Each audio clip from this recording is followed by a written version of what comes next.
Thank you so much. It's an honor to be here. My name is Amber Case, and I am the founder of the Calm Tech Institute. We're the first standards body that looks at how much attention technology takes from your experience of being human. And we reward companies that make tech that makes a better use of your attention, allows you to be more human. Today, I'm going to talk about texture and cognition and how the invisible things in our environment affect us more than we expect. So I'd like to ask you all a question about how has design changed over time? What are some of the trends that we've been seeing in our own lives and our own environments? It's not just about the tech we have in our pockets, but the tech that we're surrounded by. I feel we're experiencing a loss of dimensionality. And that means that we're losing texture, we're losing color especially. And you might have seen this go around the web, but this chart of car colors by year is very interesting because it shows, especially in the United States, there were many car colors, and then they started to converge on gray and white and black and a little bit of blue and a little bit of red. What this means is that the average car parking lot is starting to look like this instead of this vibrant jungle of interesting colors and shapes and ideas. It also makes it really hard to find your car at night if everything starts to look the same. But more importantly, I feel that everything has gone flat. What does that mean? It means that many of the surfaces we touch and look at are devoid of texture and life. They've become gray, and a lot of our experiences have gone behind glass in this little cage that represents very brittly what we used to experience in full dimension. Especially cars. Many new cars have these exciting touchscreens. But because they're a touchscreen, you don't get to have the relationship and the feeling and the meaning that you might have with a trusted car in the past, where you know exactly where the radio dial is.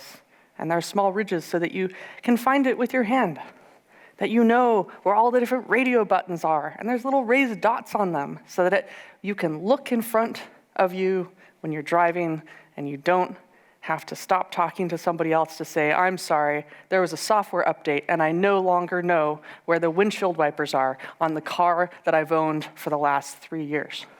Technology should get more familiar with time instead of less familiar.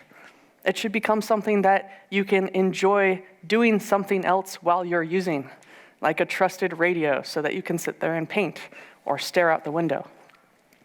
Many of us can have a conversation while we're driving a car, but we can't have one while we're using an automated checkout system at a grocery store in which the labor is offloaded to us. So if you've heard of Dieter Rams, he did a lot of work for Bosch. This is a beautiful, minimalistic industrial design. It's gorgeous to use, provided you're using the physical objects, because there are raised buttons and there's a restrained design. Here's this Braun calculator, and it has these little nuanced raised buttons, and there's beautiful color, so you can locate with your eye, out of the corner of your eye, how to use this calculator. But when you ensconce this behind glass, like Apple did, you, for a while, had some texture and some interest, and now a lot of the design behind glass is extremely flat.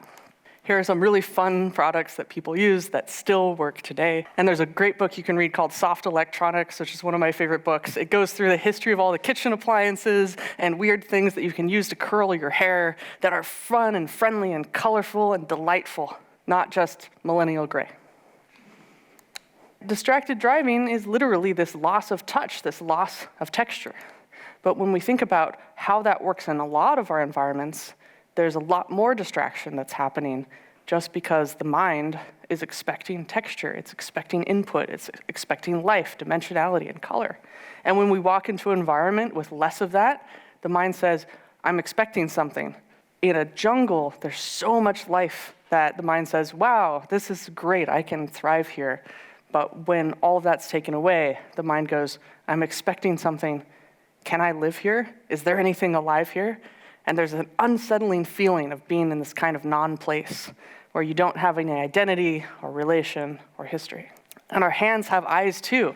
So much of tech right now is excited about the eyes. It looks really cool, it's exciting, it looks beautiful in an ad.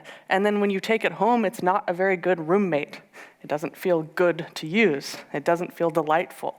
It doesn't become part of our lives in a way that a family dog or a beloved couch might become. I'm just thinking about all the different times that you might touch different textures and what that feels like and what that means. If you're a child and you have your first baby blanket, the texture of that blanket has meaning to you. And if you touch it 20 years later, there's a feeling that you get once more of nostalgia. That part of your mind is getting stimulated to say, oh, I remember this. This is so special to me. And we can bring that through in materials all over the place.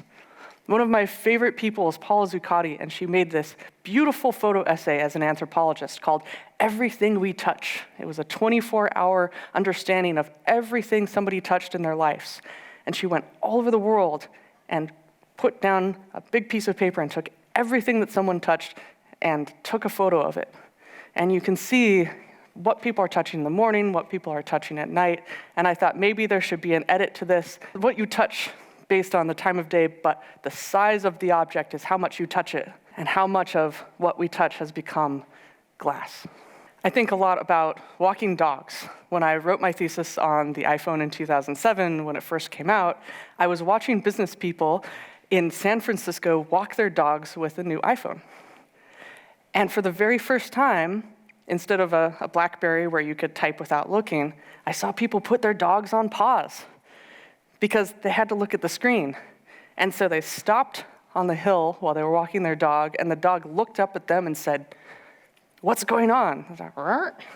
And I was watching dogs acclimatize to a new human experience through the dog's perspective. I also thought, why are you taking your dog out to walk in the first place?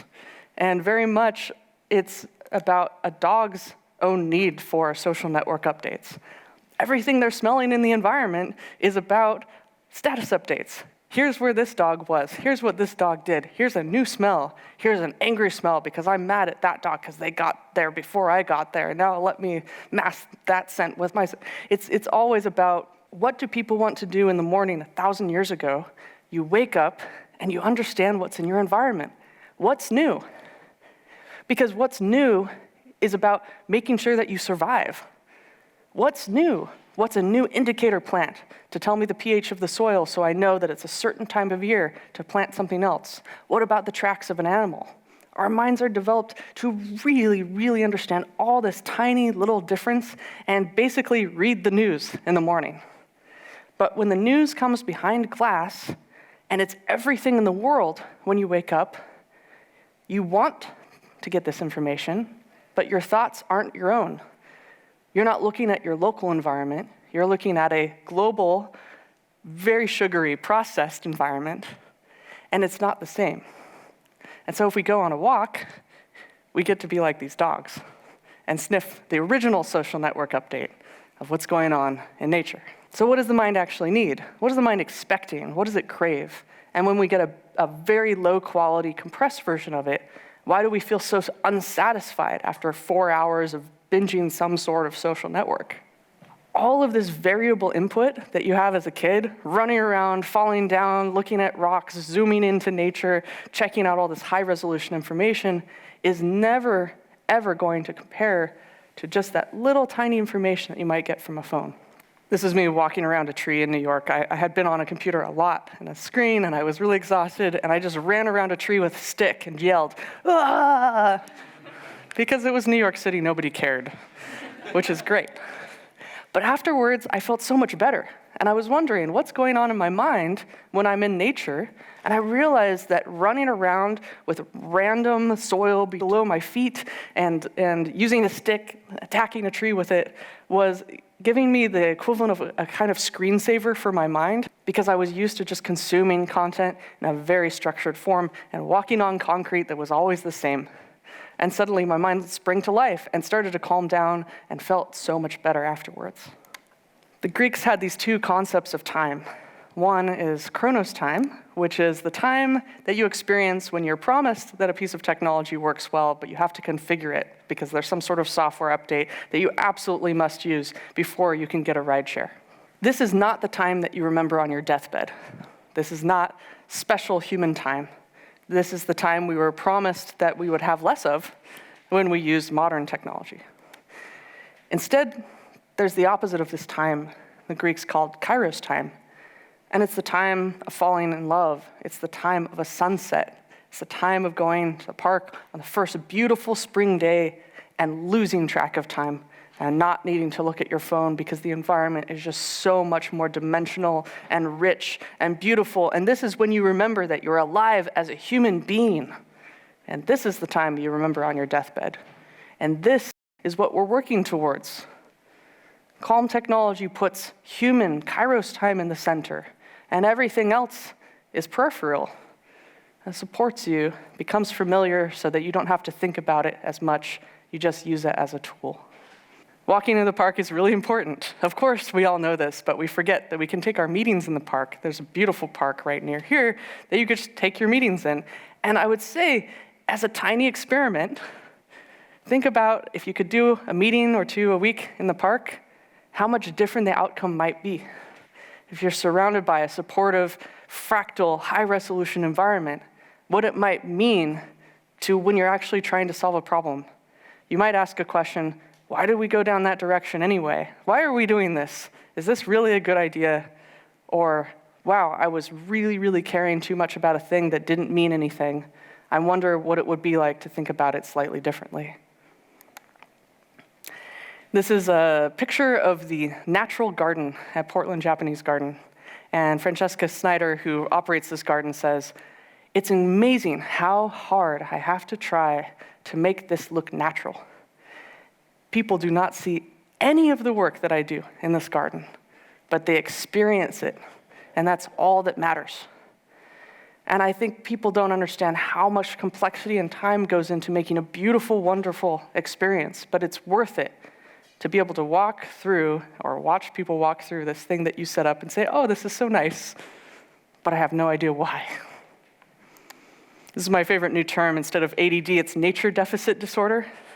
If you see someone that's really anxious and having a difficult time and depressed and lethargic, and you can take them out in nature and they just pop right back up.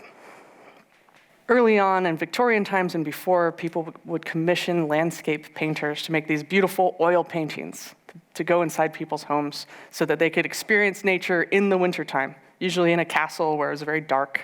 In Victorian times, there was always a love of nature. There were all these little intricate, tiny little pieces of flowers and all these carved things and all of this amazing carpentry that went into the experience of being inside, wainscoting this chandelier that looks like a willow tree. And even in Art Deco times, in which speed triumphed over tradition, there was still a love of nature. And nature was being brought inside in inlaid gold and all these beautiful perspectives. And then we got, this is from Jacques Tati's film Playtime, which is a French film making fun of modernism.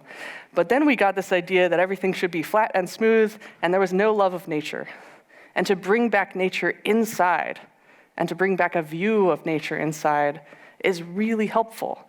And science backs this up. Our lack of texture in nature is making our minds anxious, and we can calm our minds down, oddly, by putting more information in the environment instead of less. So calm technology is not about a yoga ball in an empty room that's gray. It's about a forest. And most tech right now feels like an alien species. This is not in harmony with the environment, although it works very well. Heat pumps are incredible, but it looks like an alien spaceship just landed on somebody's backyard. Whereas this is a really beautiful design because it has this nature-inspired biophilic drainage system. There's a little bit of a fractal and these little eddies, and it was made with so much more care. And this little detail catches the eye, and even if you're having a stressful day, there's a little bit of delight that comes back. And it's these little moments that if somebody's going downhill like this and getting into a fearful mind state and not being as creative, and they look at this, it can come back and just reverse that polarity. I also like the term neuroergonomics. It's about what it feels like to use something, Not what it looks like to use something in an ad, where it's always perfect and scripted, but what it feels like in the mind to use something where there's an expectation of, this hammer has this handle and this weight, and I'm used to it, and I focus on the nail and not the hammer. The hammer dissolves and becomes invisible when I use it, and I get to do the task that I want to do. Anybody that's very good with a camera, they don't focus on the camera when they're using it. They press the buttons and they look through. And when we see a photo, we don't see the camera, we just see the photo. And this is the ultimate pass-through technology. This was an early Motorola phone that became very popular, but it turned something from a gray, plastic, boring phone into something delightful with these little laser-etched, beautiful cherry blossoms all over the phone. And this became a cult classic. Everybody wanted this phone because it became delightful. Phones went from being a business experience to have some sort of important phone call to something that was an extension of your personality. I really like a couple of these books from Don Norman, Emotional Design and The Design of Everyday Things, that just, I feel like they can get you in a really good metacognitive state about remembering what you forgot. What in your life is so obvious that it is no longer visible, like a faucet or a door handle. And what is it about each of those devices that gives you a feeling of joy or warmth or a feeling of despair? How does the material communicate that feeling? I feel like in the next maybe 5 to 10 years, we're going to experience the revenge of the real, where people are so sick of tapping on glass that they want real things and they want supportive pieces of technology. I'm excited too, because something that's in the middle between a piece of paper and a tablet is perfectly positioned to be in this new revenge of the real.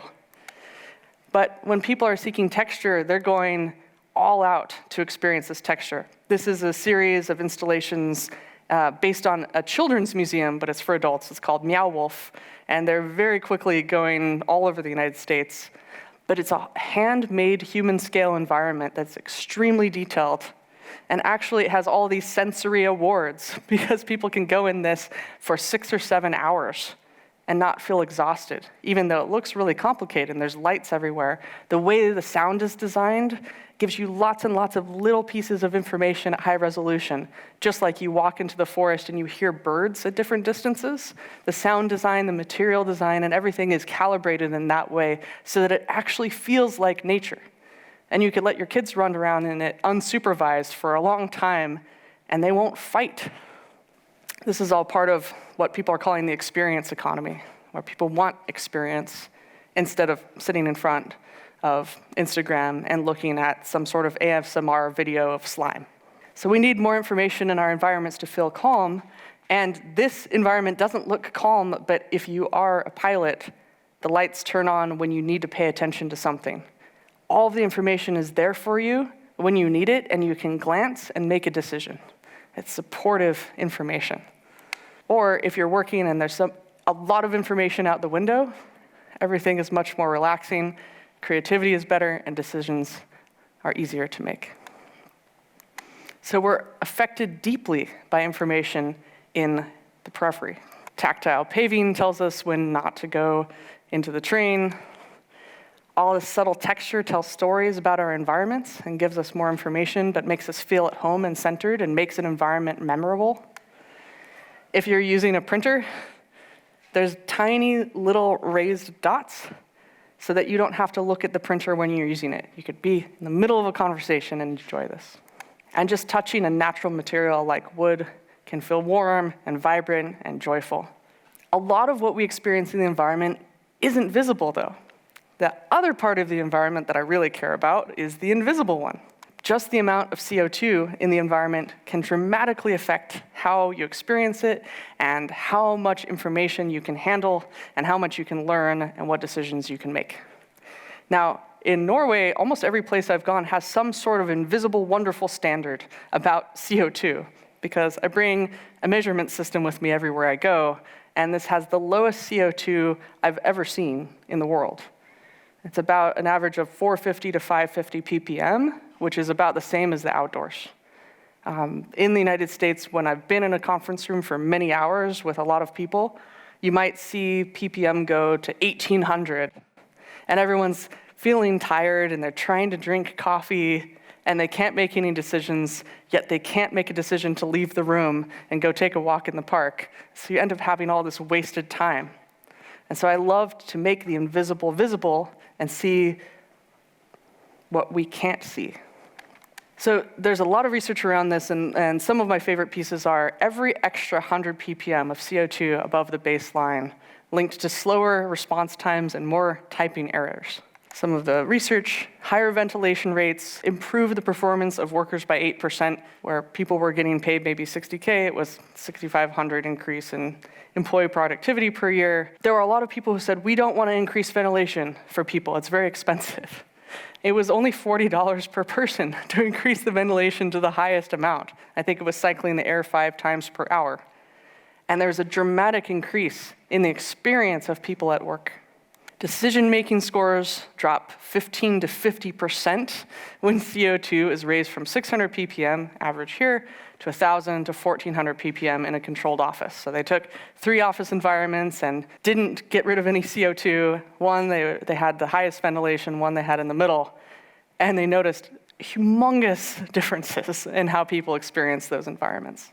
So making the invisible visible is really important for all the little things that people are experiencing in their periphery that they can't see. This is a Norwegian company called Airthings, and so I found this a couple years ago, and I got really excited and started bringing it all over the place because I was able to see for the first time why I was feeling tired, and I could hold this up in the air in a meeting and say, let's get out of here, and people would follow me.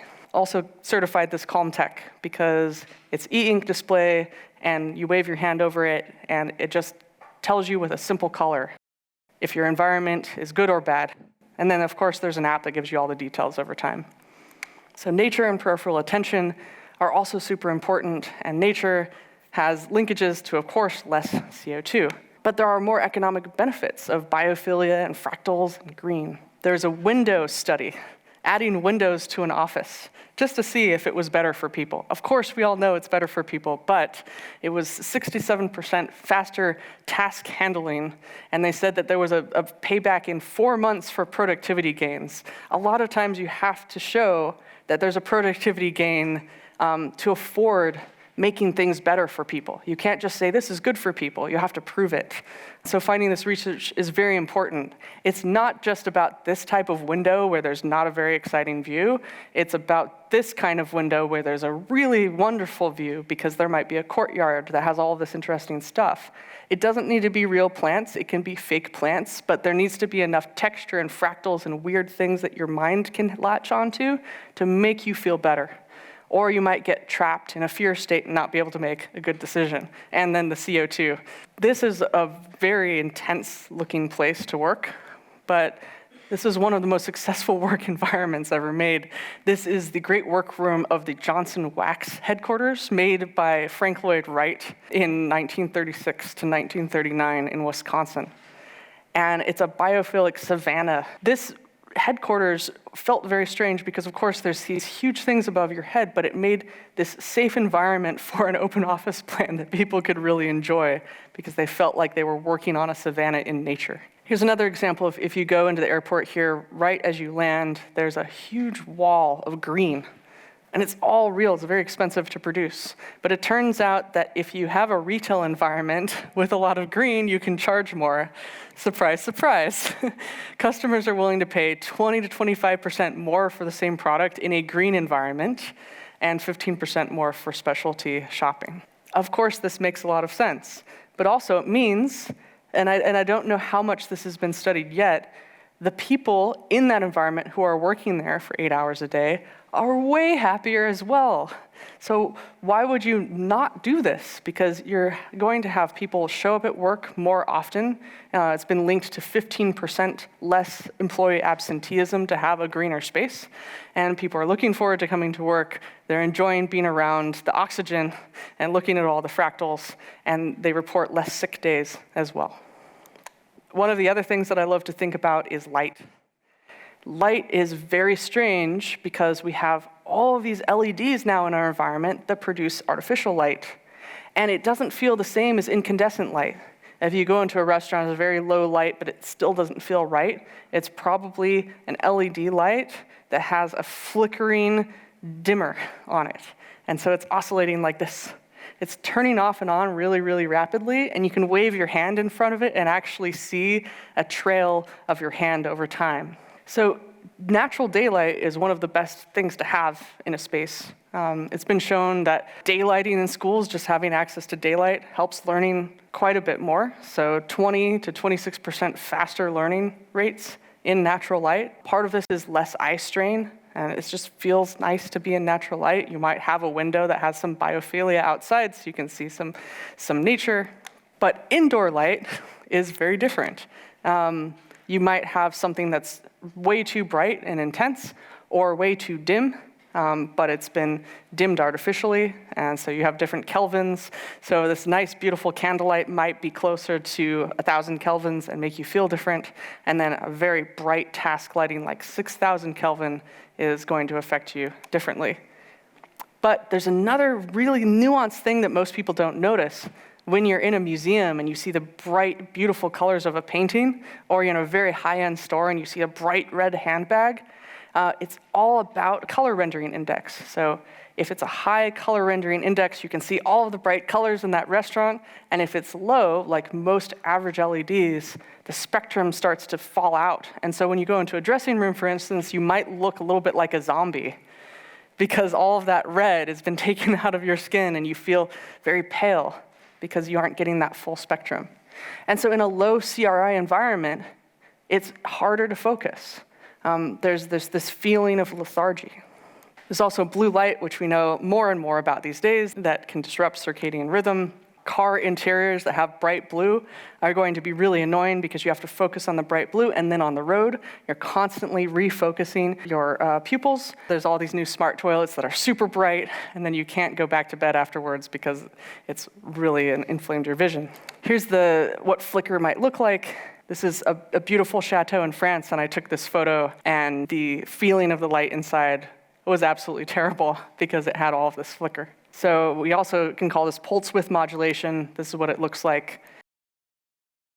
And there's a thing called constant circuit reduction, which allows you to dim in a solid way and have a nice experience, very similar to higher quality incandescence. This is a company called Waveform, and they're doing very high CRI experience lights with flicker-free in them. And so you could put these in your space and feel so much better if you're having this dim space that doesn't have access to natural light. So long-term exposure to this flickering experiences contributes to a lot of eye strain and headaches. So a lot of people working under fluorescent tubes were not having a good time, obviously. There's now more and more standards bodies that are working on flicker-free displays. Some of them are really rigorous, some of them are not. There's a report that's been made at Remarkable that talks about this in great detail, and it does a really good job of looking at all the different details between the certifications. So we have an opportunity to bring dimensionality back to the world in our environments through texture, biophilia, cleaning up the CO2, good ventilation, and extraordinarily beautiful light if we want to. And the effects will be able to bring back the feeling that we had when we were kids, staring at the window and being creative, instead of being locked in a random room with access to one window with not such a good view under flickering lights that make us tired. So thank you all for listening. I appreciate everything you're working on, and it's been an honor to be here. Thank you.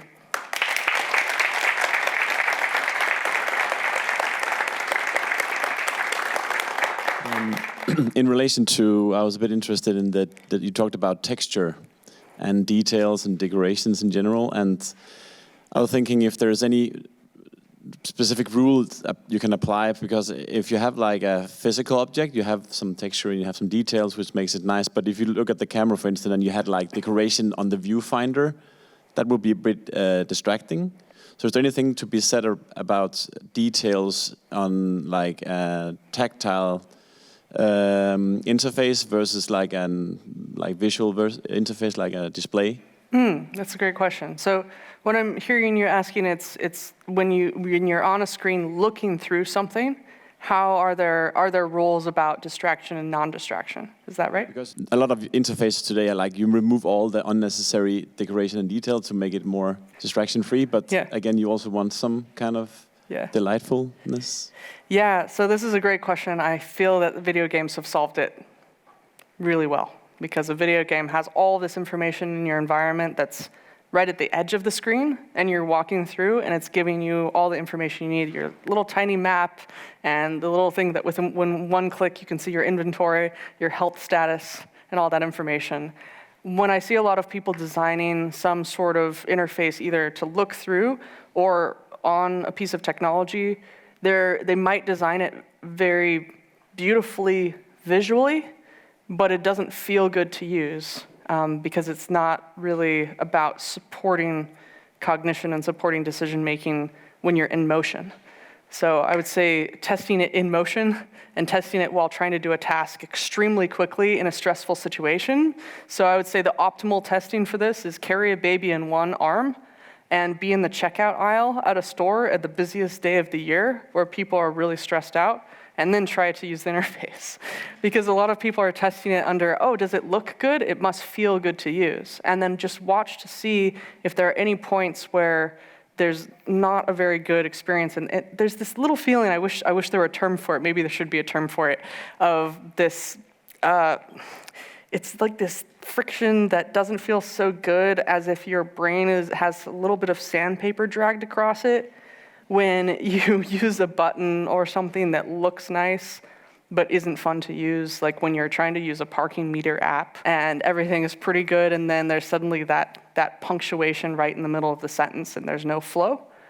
Whereas in a video game, it might take you a little bit of time to get used to it, but once you do, it's just so seamless. You never have the interface saying, okay, now you have to click 20 times to see this inventory. In testing, they try to edit that out, ideally in a good video game, because they can't have people stop the flow, or they don't make any money. So there's this direct incentive to make a virtual pass-through environment with all the information available to you. I see car companies starting a little bit to do kind of a holographic dashboard that just gives you one or two pieces of information right there, just for the driver. It might be like speed, or probably not gas, because you'd want to look at that. But just figuring out just the right amount of information and then compressing it into an indicator is really nice, because an indicator doesn't require all of this parsing.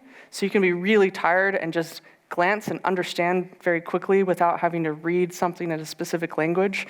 And it just goes into your mind and you say, I understand. Like a plant that needs water and it droops is a really nice indicator. And you can even get indicator plants like a peace lily, and they're very dramatic when they need water, so you know when to water the rest of the plants. But it's kind of like that with these displays. What's the smallest amount of information? Can you do a kind of infosynesthesia to take one sense and turn it into another sense, put it into a parsable indicator, maybe a color, maybe a shape, like a battery meter, and then people can be informed without being overburdened. Thank you for your question. One interpretation of texture you could say that like an app like Candy Crush or something that is like, the issue with it is that it kind of takes too much space, and that's the problematic side. And a lot of other environments where there's too much noise because everything wants to grab your attention. You could also say that that has a lot of texture, but obviously that's not what you're thinking is ideal. What I've learned from Candy Crush specifically is that a lot of people are using it because they're in a non-place. They're in a place without texture, without history, without relation. They're on pause, and sometimes they use it kind of like a cigarette to get some me time back, and that there's enough bright and shiny objects and little things that, a little bit like gambling, it just allows you to do this repetitive movement. And I think it was Sherry Turkle that wrote this book, Evocative Objects, the Things That We Think With, that talked about how people who worked in checkout counters doing repetitive action might also enjoy gambling, and that a lot of times people just enjoy this repetition, and that there are really beautiful textures in Candy Crush, but I think it's still stimulating that part of the mind that would really prefer to go outside and have the real version. And so it's very difficult to get somebody who's on Candy Crush who doesn't have access to nature and texture and say, if you just go a little further out of your way, which is going to be fundamentally impossible in your day, to get the real thing, you're going to feel so much better. And so it really uses that mind's need to get people to do that. And it's behind a glass screen. So every time it's feeling, oh, this is so enjoyable to use. Oh, I feel guilty using it. Or actually, this is my only break, and I'm trying to get something. So I think that's just how a lot of this works, is unless people remember, it's a little bit more uphill to say, I'm going to take the time out of my day, which it turns out once you get to the park, time goes completely differently. You could be an hour and a half on Candy Crush and wake up and say, where am I? Or you could go to the park and 30 minutes is like, doesn't exist. And you did so much in the 30 minutes and you come back and your mind feels really beautiful again. And so it's hard to get a bunch of people in that target demographic to remember if they haven't had that since they were kids or teenagers, and they haven't had that special time anymore. So I think a lot of it has to be kind of a community effort, where if you just take somebody outside and they don't really expect it, and most of the time they're going to say, oh, I don't want to go outside, then they really need it. But I think texture in that environment is used in video games to make people able to explore and relax again. Like I know a lot of CEOs that they're stressed out. They can't go outside, they don't have enough time, so they play video games because there's no consequences, unlike everything that they do in their day job. So sometimes it can be used for good, but a lot of times it's used just to get people to keep going and pay more money. So yeah, the texture in Candy Crush and video games is extraordinarily detailed and quite wondrous. But a lot of times people are just in this weird mental loop, and they're just acting a bit more compulsively. And I would say in that time, they're still in Chronos time, they're not really living, and then they feel guilty about it afterwards. So if you find somebody like that, don't say, don't use your phone, that's bad. That's like telling someone not to smoke cigarettes, they're not going to listen. But if you invite them to the park and have an experience, and they can say, there is a different way, then it could be really beautiful. But I would not say to them, this is what I am doing for you. I'm doing this specific, just have a nice time. And maybe over time, people will get more allergic to these things and say, I don't want to spend my time that way. When I wake up in the morning, I have a choice. And I want to lobby the urban planning department of my city to put more interesting trees in. Because in a hospital, patients recover faster if they have a view of the tree out their window. So I think this is emerging, that the real thing is always the best. And if you can't have it, you can get stuck with the virtual.